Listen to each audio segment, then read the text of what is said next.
Hello, my name is Stuart with the Aerating-Thatching Company, and today I'd like to talk about bark and mulching. A lot of people want to put bark out there in the gardens that they have. And I got to tell you, I really don't like bark. Bark is a wood product.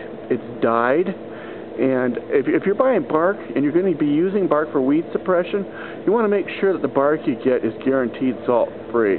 Here in the Pacific Northwest, the Seattle area, a lot of bark just sits out there in that salt water for a long time, okay?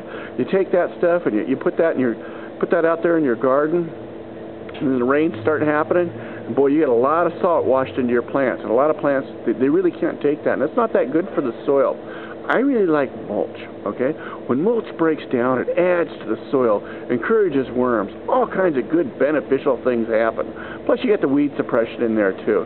Now true, weed seeds can blow in there and take a bit in there, but if you're using a tool like a hula hoe or you like to weed, and it's very, very easy to get those weeds out, I suggest put it in there at least about 2 inches or so. 2 inches worth of mulch should be just fine. Another thing I don't like are the weed mats they're selling homeowners now. You know, hey, you know, it was a good thought, but it's a bad idea. I got to tell you, you know, they tell you they're biodegradable and all this other stuff, and they have holes in there so moisture can get down and air can get down there. Well, here's what I think happens on this deal, okay? Someone goes out, put the weed mat out there. You've seen these black things. It takes a fair amount of effort. You know, they go through all this effort, cut around their plants, then bring in their bark, okay? And then they put bark a couple inches over that weed mat. Well, what happens is all the fine dust from that bark clogs all those holes in the weed mat, and then the soil underneath, it's starving for air, and then it dies, and then you have dead soil. Your plant's growing in dead soil, and it's hard just to get anything growing in there. You got a real problem. Then you want to get rid of those weed mats. Boy, you talk about labor intensive. I've done that a few times when I was younger, and that was a lot of work in there, I got to tell you.